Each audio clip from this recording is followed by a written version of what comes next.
يا مساء الخير ومساء العافية، شلونكم؟ أخباركم؟ أموراتكم؟ اشتاقينا لكم. اشتاقيت لكم، اشتاقيت لتعليقاتكم، فيديوهات اليوتيوب، واكو أمور هواية اليوم راح نحكي بيها من خلال هذا الفيديو.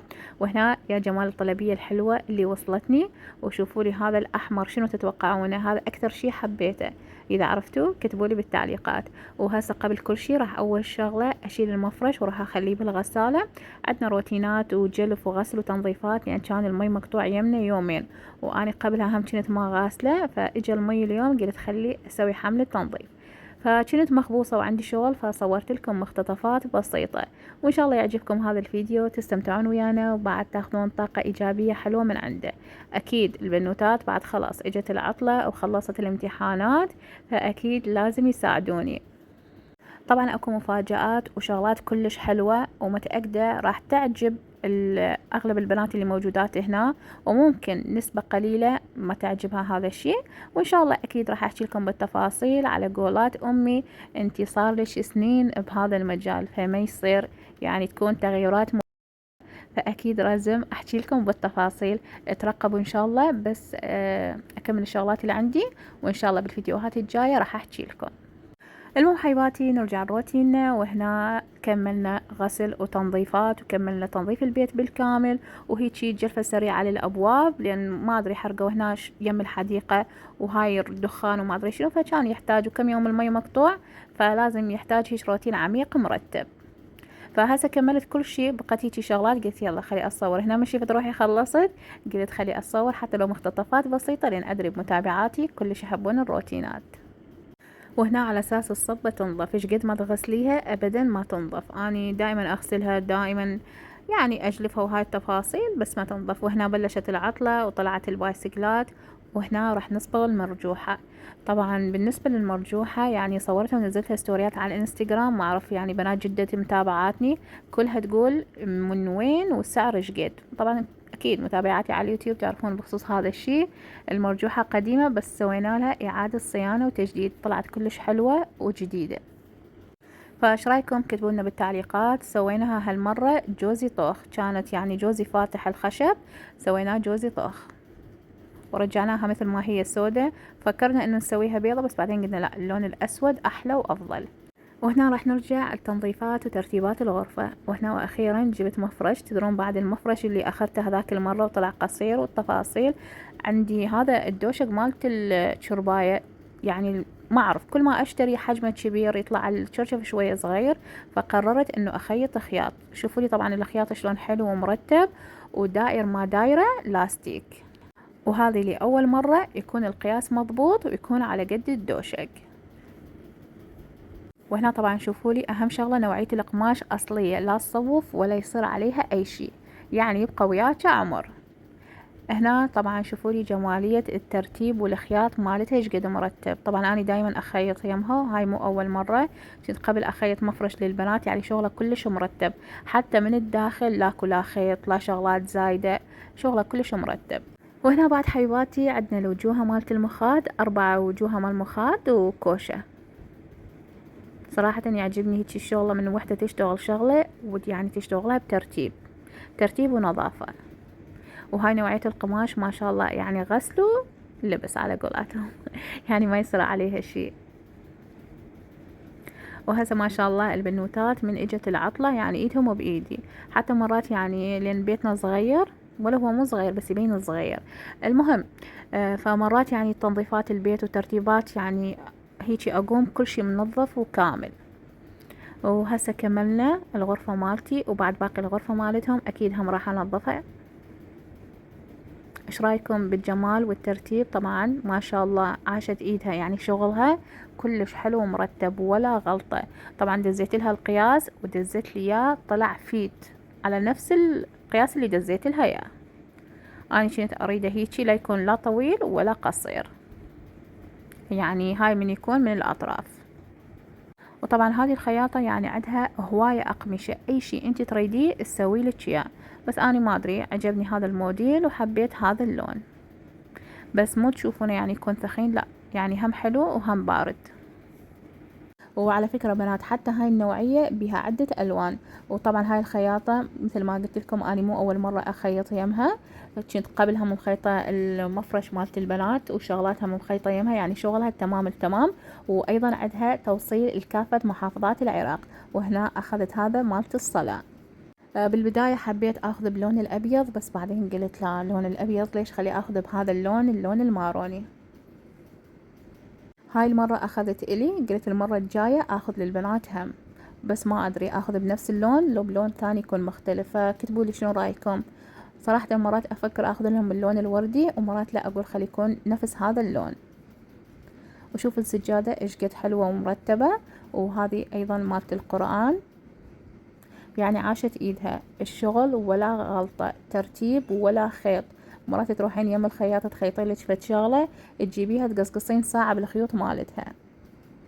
وهذا أيضا الشال، طبعا على فكرة أسعارها جدا مناسبة، وإذا حابين تخيطون يمها راح أخلي لكم الرقم مالت الواتساب مالتها، وأيضا باقي حساباتها بأول تعليق وبصندوق الوصف. بس بنات يا قلبي حابة أنبهكم بخصوص شغلة، أدري بيكم بس يعني أنبه بعض البنات اللي ما متأكدة من الطلبية مالتها، يا ريت ما تطلب، لأن تعرفون الخياط كسران ظهر وبنفس الوقت خطية عندها أيتام، فحاولوا تتأكدون من الطلبية مالتكم بعدين تطلبوها. وهاي الدشداشة تكون مالت الصلاة كلش حلوة وعريضة ومريحة بنفس الوقت. فهسه هاي صاير موديلها راح، يعني هاي الشادر مالت الصلاة موديله ويكون شوية أحس يكون ثقيل على الراس. هذه كلش حلوة ومرتبة. وأكيد حبيباتي إذا حابين تخيطون يمها كل ما عليكم فقط تدزولها القياسات والعنوان وتختارون الموديل والشغلات الأنواع مالت القماش اللي تناسبكم وتردونها. هنا صراحة ما أدري ليش حسيتها إنه مظلومة بالتصوير، هي بالطبيعة كلش حلوة ومرتبة ومريحة، هذه أهم شغلة، كلش مريحة باللبس. وأكيد حبيباتي ما عاد هي ما شاء الله عليها خياطة ومعدلة وشغلها تمام التمام، أي شي تردونه تقدرون يعني تخيطون يمها. وأيضا أسعارها مناسبة والتوصيل مالتها يعني سريع، يعني ما تطول بالخياطة، بسرعة تجهز لكم الطلبية وتدز لكم إياها. وهنا أحلى شي الدانتيل مالت الردن والترتيبات مالته. وهنا كملنا تنظيف الغرفة، وراح نطفي الأضوية أكيد، وأشوفكم ثاني يوم. طبعا هذا روتين ثاني يوم. كنت حابة صراحة بالبداية أصور لكم روتين العشاء وهاي الأجواء والبنات على أساس يساعدوني وتفاصيل حلوة كنا مجهزيها، وبعدين لهناك وطفت الكهرباء. بعد ما بلش يجينا الحر الكهرباء قامت تنطفي، بس يعني مو كلش هواية يمنا تنطفي الكهرباء، هيك قليل ربع ساعة نص ساعة وترجع تيجي الكهرباء. فالمهم انطفت الكهرباء، طلعنا للحديقة والتهينا وراح الوقت. وبعدين حضرت لهم العشاء على السريع وقلت يلا مو مشكلة ثاني يوم أكمل الفيديو وأصور لهم روتين الغداء. طبعا محضرت لكم أجواء حلوة، يعني خبز وهاي التفاصيل بما أنه إجت العطلة، وشغلات أكثر راح أحكي لكم إياها بالفيديوهات الجاية. وطبعا ملوكة قصت شعرها وشغلات حلوة، فانتظروا الفيديوهات الجاية وإن شاء الله يا رب تعجبكم وتتونسون ويانا. بس إن شاء الله على هذا التأخير ما تكونون نسيتوني. وهنا غسلنا السمكة مالتنا كلش زين، بس قولوا لي هم أسعار السمك يمكم صايرة هيش غالية؟ يعني أسعار السمك يمنا حرفيا صايرة ما تتحاكى، يعني السمك كلش غالي، تقريبا كيلو يمكن والله ما أدري نسيت راح من بالي، بس السعر كلش غالي. وهنا الباجلة هم قرب يخلص وقتها وصايرة سودة. هنا عبالي يعني من فلست الباجلة عبالي بسرعة ما تستوي، وهسه راح تشوفون راح اسلقها. كل مرة أنا بالعادة من اسوي تم من باجلة ما اسلقها، بس هالمرة بس حطيتها على النار استوت. وهنا السمكة مالتنا أنا بالنسبة لي أحب أشويها على هذا التنور، أحسها تطلع كلش طيبة وتستوي على راحتها. وهنا بالبداية أشغل بس النار اللي جوا وأنصيها على نار وسط وأخليها تستوي على راحتها. من بعدها أروح أكمل شغلي وأشوف شو أسوي شو ما أسوي، يعني أخليها تستوي على راحتها بحيث الطعم يطلع ولا أروع كلش طيبة تصير السمكة من نشويها بهذا التنور. وهسه طبعا جاي امنتج لكم الفيديو ومشغل السبلت. اجانا الصيف بس ما اعرف اذا صوت السبلت طالع يمكم او لا، لان احس السبلت بس ينطفي تصير خنقة نختنق حارة، وبعد الصيف ما جانا، بعدنا بداية الصيف. وهسه بما انه السنق نظيف فخليت شوية كلور بس على مود ريحة السمك تروح. هنا ما غسلت السمكة ما ادري ما حسيت انه الردن مالت الدشداشة مالتي كلها صار مي، وانا اذا اتنقع كلش ولا اعرف اشتغل، فرحت غيرت ولبست وحدة ثانية.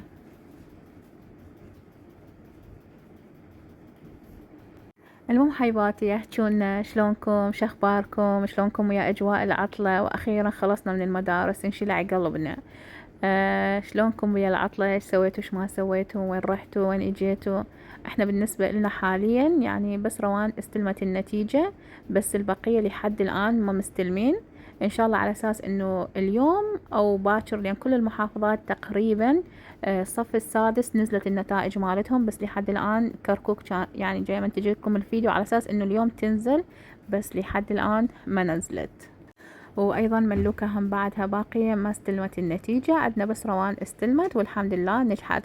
فبشرونا جهلكم شلونهم نجحوا ولا، وإن شاء الله يا رب الموفقية لهم جميعا، وشوفوهم برتب عالية وتفرحون بيهم. المهم حيواتي، صراحة احنا لحد الآن بعدنا ما طلعنا طلعت العطلة. طلعت العطلة مميزة، لازم من العطل لازم نطلع، بس انتظر البنات يستلمون النتائج مالتهم حتى نطلع. طلعت العطلة، طلعت العيد مميزة، طلعت العطلة مميزة عند النسوان طبعا شي أكيد. احنا لحد الآن صراحة ما طلعت. تدرون احنا يعني من محافظة لمحافظة لازم أموراتنا كلها تكون تمام التمام، يلا نطلع. وهنا بعد شوفي لي الباجيلا، طبعا بس شويه سلقتها قبل ما انمردت، على ما اني من فلستها بس باوعت عليها قلت هاي مستحيل تستوي، كل شويه راح تاخذ وقت. فسلقتها شفتها يعني بسرعه انمردت، فصفيتها من المي مالتها وراح ارجع اسويها ويا التمن. طبعا بالنسبه للتمن الباجيلا دائما اني اسويه بهاي الطريقه، وما شاء الله الطعم ولا اروع. وهسه تقليبة سريعة، وأكيد لازم نضيف الملح وشوية توابل من التوابل مالت البرياني، وخليت شوية ماجي قلت على مود ينطي شوية نكهة للتمن، وتقليبة سريعة وصارت عندنا أكيد الأكلة جاهزة. شايفين من مسوين تمن باجلة، وخصوصي من تحمسين الشبنت وبعدين من يفور الريحة شو تصير؟ الريحة تعبي البيت، تعبي المكان كله. وهنا السمكة مالتنا أكيد قبل ما تنشوي من الوجه أخلي عليها الصلصة اللي دايما أني أسويها، طبعا هواية مشاركتها وياكم، ونشغل النار الفوق. الأول مرة صراحة أسوي سمك وأستغرب الوضعية إنه تطلع ريحة السمك وماكو ولا بزونة، إيش عجب ما أدري شنو الوضعية وين رايحة. دايما بالحديقة يكون عندنا بزازين، بس هاي الفترة ماكو، ما أعرف إيش عجب مختفيات. وهنا التمن باجلة مالتنا الريحة فتشي، وأكيد راح ما أقلبه. أنا بالنسبة لي التمن أقلبه مرة واحدة من أسويه، هسه راح أتركه على نار ناصية. المهم حيباتي، وهنا هم كمل غدانا، وسهمنا وسهمكم ألف عافية. ولهنا هم بعد نكون وصلنا لنهاية فيديونا. شكرا أكيد لمتابعتكم الحلوة، وانتظروني فيديوهات جديدة، وأحبكم كلش هواية، ومع مليون ألف سلامة.